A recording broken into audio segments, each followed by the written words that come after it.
사실상 대통령 부인, 그리고 김영현 국방부 장관까지 다 피의자 공동체를 형성하고 있는 상황이기 때문에 그 피의자 공동체가 실제로 피의자가 되고 수사를 받지 않도록 하기 위해 비정상적인 집착을 할 수 있는 것은 단순한 개연성이 아니라 필연적인 어떤 이해관계이다. 해외에서 발생한 국가 연주 시기에 격려를 하지 않았습니다. 주변 사람들이 다 격려하는 것을 보고서도 격려하지 않는 김태효 국가안보실 1차장, 이런 사람이 대한민국 대표단의 일원입니까? 마음속으로 다른 나라를 조국이라 생각하는 것 아닙니까? 안녕하십니까? 오늘 저희가 미리 예고드렸던 서울의 봄 4법 발의 기자회견을 시작하겠습니다. 서울의 봄을 지키겠습니다. 우리는 오늘 국민적 요구를 반영하여 계엄을 빙자한 친위 쿠데타 방지 4법, 약칭 서울의 봄 4법을 발의하기 위해 이 자리에 섰습니다. 또한 계엄 준비 음모의 근원을 제거하기 위해 군기 문란의 실무 핵심인 여인형 방첩사령관의 해임을 요구합니다. 계엄 업무를 제기하는 취지는 다음과 같습니다. 첫째, 대통령이 법적 근거도 없이 반국가 세력 또는 반대한민국 세력 척결을 선동하며 국민 내부의 양심적 비판 세력을 정치적으로 처단하려는 선동을 계속하고 있으며, 둘째, 집권 세력의 핵심 인사들이 권력을 유지하고 재창출하는 것 외에는 방어할 수 없는 수많은 위법과 비리로 수사 대상이 되고 있습니다. 셋째, 지휘체계를 벗어나 특정 세력들이 군사적 모임을 실시하였고, 넷째, 이들은 보고 의무를 방기하고 비밀리에 해합하는 등 군기 위반 행위를 하였습니다. 다섯째, 구테타적 계엄을 방지할 수 있는 제도적 장치가 미흡합니다. 여섯째, 상당수 국가들이 계엄 조치에 있어 사전 동의, 사후 인준 등 엄격한 기준을 갖추고 있습니다. 일곱째, 이러한 제도적 맹점을 이용하여 국회 계엄 해제 요구 무력화 계획이 담긴 불법 문건이 2017년도 작성된 바 있습니다. 대통령의 지속적인 반국가 세력 척결 주장과 대통령 부부가 수사 대상에서 벗어나려는 동기는 그들이 권력에 비정상적으로 집착할 개연성을 높이고 있습니다. 이번 법 개정을 통해 우리는 국민의 불안의 씨앗을 제거하고 계엄 가능성을 원천 차단하고자 합니다. 또한 핵심 책임자 인책으로 계엄 준비를 실질적으로 무력화하고자 합니다. 서울의 봄 4법은 온 국민이 일궈온 민주화의 봄을 다시는 빼앗기지 않겠다는 국민과 민주 세력의 의지이며 시대적 요구입니다.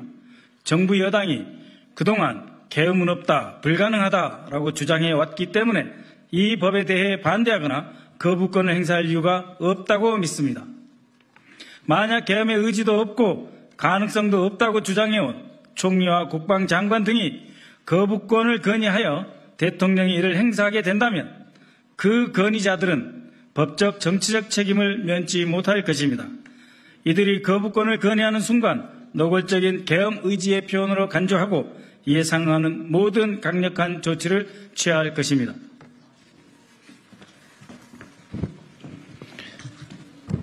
국회 국방위 소속의 우리 내 의원은 윤석열 정권의 민주주의 말살 음모를 저지하기 위한 서울의 봄 프로젝트를 진행해 왔습니다. 서울의 봄 4법의 주요 내용은 다음과 같습니다. 첫째, 계엄 선포 요건을 강화하여 전시가 아닌 경우에는 국회 제적위원회 과반수 출석과 출석위원 과반수의 찬성으로 사전에 동의를 받도록 함으로써 계엄 선포권의 남용을 방지하고 국민의 기본권을 보장하도록 했습니다. 둘째, 대통령이 계엄을 선포할 경우 72시간 내에 국회의 사후 동의를 얻도록 하여 계엄 유지의 요건을 강화했습니다. 셋째, 국회의 계엄 해제 요구권이 침해되지 않도록 계엄령 선포 중 국회의원이 현행범으로 체포 또는 구금된 경우라 하더라도 국회의 계엄 논의에 참석할 수 있는 권리를 보장하였습니다. 넷째, 전시계엄을 제외하고 국회 동의를 받지 않은 계엄령 집행 과정 혹은 국회의 계엄 해제 권한을 방해하는 과정에서 타인에게 손해를 입힌 경우 그 손해를 국가와 지방자치단체가 배상하도록 하여 정병주, 김호랑, 정선혁과 같은 의인을 구제하고 국민을 보호하고자 하였습니다. 이 법안들은 모두 계엄 남용 사례를 교훈 삼아 다시는 국민의 자유와 민주주의를 억압하는 일이 발생하지 않도록 하는 장치들입니다. 해당 법안들은 당론으로 채택해 국회에서 반드시 통과시키도록 강력히 추진할 것입니다. 정부와 여당이 국민의 뜻을 무시하고 계속해서 반국가 세력 척결을 외치며 민주주의를 위협하는 행위를 계속한다면 우리는 더욱 강력한 행동으로 응답할 것입니다. 민주주의를 지키기 위한 뜻에 함께 해주십시오. 감사합니다.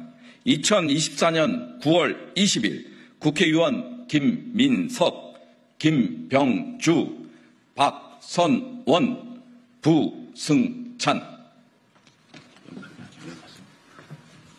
마무리하면서 한 말씀만 드리겠습니다. 오늘 기자회견에 대한 질의응답은 끝난 이후에 밖에서 받도록 하겠습니다.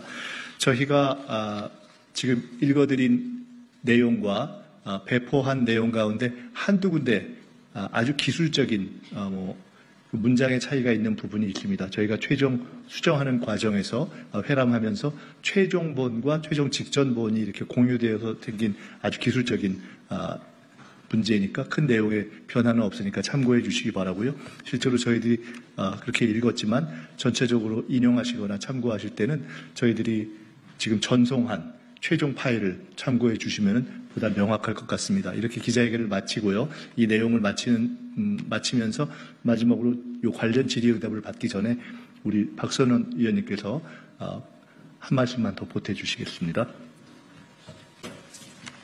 안녕하십니까. 부평을 국회의원 박선원입니다. 국가안보실의 반국가 세력 김태효를 즉각 파면하라. 윤석열 대통령은 최근 반국가 세력, 반대한민국 세력이라는 법률에도 없는 표현을 동원하면서 이들을 척결해야 한다고 말합니다. 그런데 반국가 세력이 무엇입니까? 대통령이 외국을 방문하는 공식 행사에서 국기에 대한 경례를 하지 않는 사람이 반국가 세력 아닙니까? 행정안전부가 발간한 정부 의전 편람이 있습니다. 거기에는 공식 환영식 중에 애국가가 연주되면 오른손을 왼쪽 가슴에 얹어 예의를 표한다. 특히 국가공무원은 그러한 의무가 있습니다. 정부 의전 편람입니다.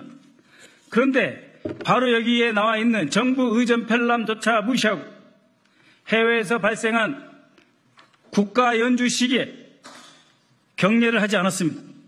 주변 사람들이 다 경례하는 것을 보고서도 경례하지 않는 김태효 국가안보실 1차장, 이런 사람이 대한민국 대표단의 일원입니까? 이런 사람이 대한민국의 안보를 담당하고 있습니까? 마음속으로 다른 나라를 조국이라 생각하는 것 아닙니까? 국기에 대한 경례를 하지 않는 사람, 이런 사람이 반국가 세력입니다. 이것을 척결해야 합니다. 그것을 척결하지 않은 채 민주당과 야당, 민주진보 세력을 탄압하기 위한 정치적 선동용으로 사용하는 반국가 세력, 반대한민국 세력, 윤석열 대통령은 사과하고 즉각 김태효를 파면해야 할 것입니다.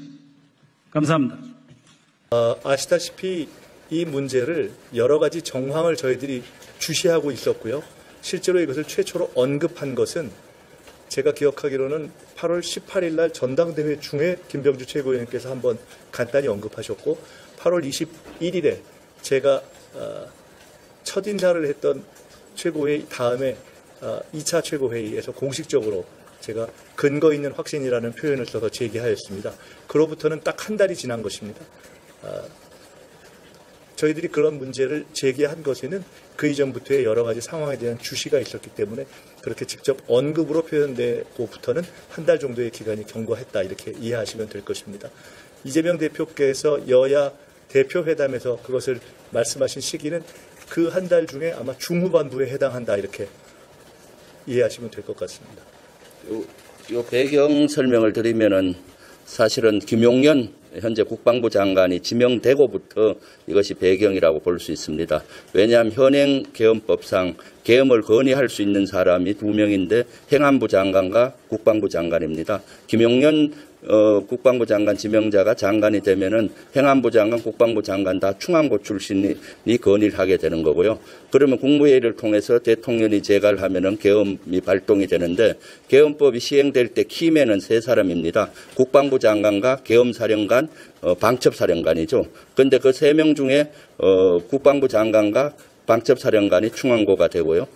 계엄사령관은 누구든지 임명을 하면 되는 겁니다. 국방부 장관이 합참의장을 하든 합참차장을 하든 육군총장을 하든 그렇게 되면은 실제 5명의 키맨 중에 4명이 충안고로 이루어지기 때문에 그동안 여러 가지 제보를 계엄에 관련된 여러 가지 제보들이 있었지만은 그것을 우리가 그냥 가지고 있었는데 김용현 국방부 장관이 지명이 되면서부터 이것이 현실화될 수 있는 가능성이 훨씬 높아졌다 해서 문제가 제기된 것이고요. 그러면서 계엄법을 저희들이 당 차원에서 우리가 4명이 또 국방위 차원에서도 검토를 해봤을 때 너무 허점이 많았습니다. 그래서 이 기회에 법 보완까지 해야 되겠다라고 해서 법을 발의하게 된 겁니다. 네. 참고로 지금 김병주 최고위원께서 가장 핵심 키맨을 국방부 장관, 계엄사령관, 방첩사령관으로 말씀하셨는데요. 계엄사령관은 말씀처럼 국방부 장관이 누구든 임명할 수 있다 이렇게 하셨는데 현재의 계엄법 체계를 보면은 통상적으로 그러는데 특이한 경우에 대통령도 직접 계엄사령관을 임명할 수 있게 되어 있기 때문에 대통령과 국방부 장관이 계엄사령관을 임명하고 경우에 따라서는 대통령이 직접 계엄사령관을 지휘할 수 있게 되어 있다. 이렇게 참고로 말씀드립니다. 권력 유지와 재창출 외에는 아까 김병주 최고위원께서 하셨는데요. 방어할 수 없는 수많은 위법과 비리로 수사 대상이 되고 있다라는 부분으로 설명이 될 것 같습니다. 그러니까 사실상 현재 거부권이 행사되고 있는 다양한 특검의 내용에는 사실상 대통령 부인 그리고 김영현 국방부 장관까지 다 피의자 공동체를 형성하고 있는 상황이기 때문에 그 피의자 공동체가 실제로 피의자가 되고 수사를 받지 않도록 하기 위해 비정상적인 집착을 할 수 있는 것은 단순한 개연성이 아니라 필연적인 어떤 이해관계이다. 저희는 그렇게 이해하고 있습니다. 오늘 저희가 이 관련 질문을 한두 가지만 더 받고 1차 마무리하고 또 개별적인 질문을 이후에 받도록 하겠습니다. 지금 말씀드린 것은 하나회, 알자회 이후에 어떤 형태로든 군 내에서의 연고에 의한 조직관계가 발견된 것은 없다라고 저희들이 말씀드린 것이고요. 이번에 충안파를 핵심으로 해서 연결되는 그리고 경호처장 주재 비밀 모임을 저희가 1차 공개했다고 말씀드렸습니다. 그 모임 같은 것이 그런 어떤 비밀 연구 관계에 의한 모임, 달리 표현하면 조직이라는 것 외에는 설명할 수 없는 그러한 관계가 형성되었고 이에 대해서 저희들이 이미 제기했듯이 제가 이번에 보니까 관련한 언론들이 이 문제를 보도하면서 민주당 측에서 대통령의 반국가 세력 발언과 2017년 계엄 대비 문건 외에는 근거를 제시하지 못하고 있다 이렇게 쓰는 언론들을 많이 봤는데 전혀 그렇지 않다는 것을 잘 아실 겁니다. 저희들이 1차 공개한 내용으로서의 경호처장 비밀 모임에 대해서는 이미 제기한 데 대해서 사실상 그 존재를 인정하면서도 시기조차 답변을 못하고 있습니다. 누차 다른 기회에 말씀드렸지만 저희는 그렇게 답을 못하는 이유가 본인들의 회합이 어느 때 있던 회합이 저희에게 발각된 것인가에 대해서 밝힐 자신이 없어서 그렇다라고 보고 있습니다. 저희는 계속해서 그것부터 밝히라라고 하고 있는데 그에 대해서도 답을 못하는 상황이다. 그러한 비밀 모임 그리고 보고 의무를 누락한 모임 그것 자체가 사적 관계 국내 최초 하나회 알자회 이후에 사조직의 징표라고 보고 있습니다. 김부겸 전 총리의 그 말씀에 대해서는 굳이 언급할 필요가 없다고 봅니다. 왜냐하면 제가 누누이 얘기했듯이 그 현재 여권 내에서도 이 정보를 공유하는 세력은 적고 그리고 저희 당내에서도 이 정보의 디테일을 공유하는 사람은 극소수인 상황에서 진행을 해왔고 김부겸 총리의 언급을 제가 언론을 통해서 확인해 본 바로는 그 내용을 알지 못하지만 그것이 가능하겠느냐라는 전제가 있는 말씀이었기 때문에 그 부분에 대해서는 충분히 전제를 이해하시면 될 문제여서 굳이 언급할 필요가 없다 이렇게 봅니다. 오늘 현재 상태에는 저희가 이 법 4가지에 대한 발의를 했나? 발의 준비를 마쳤습니다. 발의 서명을 다 받았고요. 곧 오늘 중에 낼 수 있죠. 오늘 중에 바로 의안가에 접수시킬 생각입니다. 이 법안의 발의 과정과 준비에 대해서는 대표님과 정책위 의장을 포함한 핵심 지도부와 쭉 공유해 왔고 내용의 핵심 골자에 대해서도 공유해 왔기 때문에 저희는 국방위에서 이제 전 간사이신 김병주 최고위원, 새 간사이신 부승찬 간사님을 중심으로 해서 저희 민주당의 가장 역점 법안으로 이것을 당 전체의 당론화함과 동시에 통과를 위해서 전력을 다할 것이고 이 과정에서 누누이 총리와 전 국방장관 또 새 국방장관 등이 계엄은 불가능하다. 계엄을 할 생각이 전혀 없다. 이렇게 이야기해왔고 그 근거가 본인들이 국회의원이 반 요구하면 무조건 해제되는데 무슨 얘기냐라고 해서 국회의원 절반의 요구에 의한 사실상의 자동 해제 내지는 무조건적 해제를 전제해서 이야기해왔기 때문에 그런 내용을 제도적으로 보완하는 내용일 뿐인 이번 제도적 보완에 기초한 사법에 대해서는 전혀 반대가 없을 것이다라고 확신하고 있습니다.